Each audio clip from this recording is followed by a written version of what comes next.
బులెటిన్లో spin news చూద్దాం.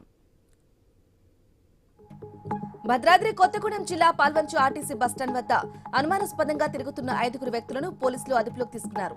వారి వద్ద ఉన్న బ్యాగులను పరిశీలించగా సుమారు 42 కిలోల గంజాయి బయటపడింది.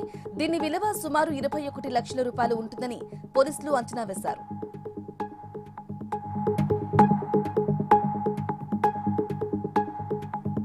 రంగారెడ్డి జిల్లా షాద్నగర్ రిలయన్స్ ట్రెండ్స్ షాపింగ్ మాల్లో భారీ అగ్ని ప్రమాదం సంభవించింది. దట్టమైన పొగ కమ్మటంతో పరిసర ప్రాంతాల ప్రజలు భయాందోళనకు గురయ్యారు. ఈ ప్రమాదంలో భారీగా ఆస్తి నష్టం జరిగినట్లు నిర్వాహకులు తెలిపారు.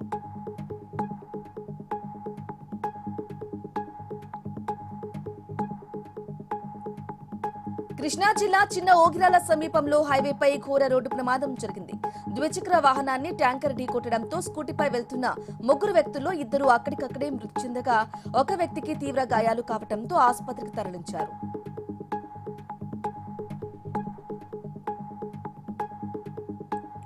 హైదరాబాద్ చందర్నగర్ పోలీస్ స్టేషన్ పరిధిలోని ఓల్డ్ ఎంఐజీలో చైన్ స్నాచింగ్ జరిగింది. ఓ రుద్రాలు మెడలో నుంచి గొలుసు తెంపుకుని పారిపోయిన దొంగను పోలీసులు అరెస్టు చేశారు. దొంగ నుంచి 13 తులాల బంగారు ఆభరణాలు స్వాధీనం చేసుకున్నట్లు ఏసీపీ శ్రీనివాసరావు తెలిపారు.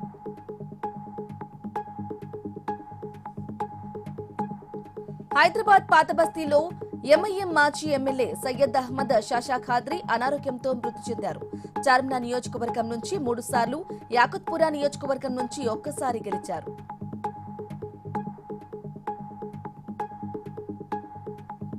శ్రీ సత్యసాయి జిల్లా పెద్దకోడిపల్లి వద్ద దారుణం చోటు చేసుకుంది.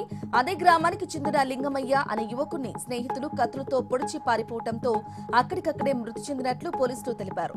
ఈ హత్యకు గల కారణం వివాహేతర సంబంధమేనని స్థానికులు తెలిపారు.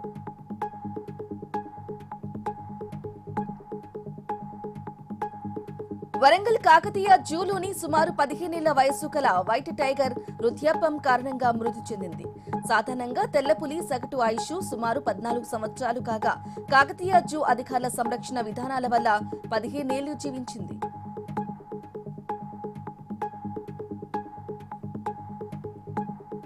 కరీంనగర్ జిల్లా హుజురాబాద్ పోలీస్ స్టేషన్ ముందు వివాహిత డీజిల్ పోసుకుని ఆత్మహత్యాయత్నం చేసుకుంది.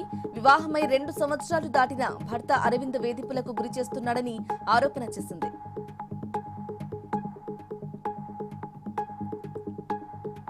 అన్నమయ్య జిల్లా రాయచోటిలో వైసీపీ నుంచి టీడీపీలోకి భారీగా చేరికలు జరిగాయి. మంత్రి మండిపల్లి రాంప్రసాద్ రెడ్డి వారికి పార్టీ కండువా కప్పి ఆహ్వానించారు. కూటమి ప్రభుత్వం ప్రజలకు అందిస్తున్న సంక్షేమం, అభివృద్ధి, సుపరిపాలనతోనే పార్టీలో చేరినట్లు వారు తెలిపారు.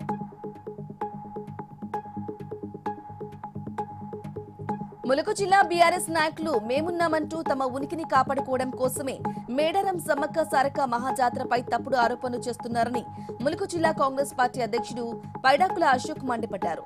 అహర్నిశలు కష్టపడి జాతరను విజయవంతం చేసిన సీతక్కపై రీల్స్ చేస్తున్నారంటూ ఆగ్రహం వ్యక్తం చేశారు. అప్డేట్స్ కంటిన్యూ అయితే షార్ట్ బ్రేక్ తర్వాత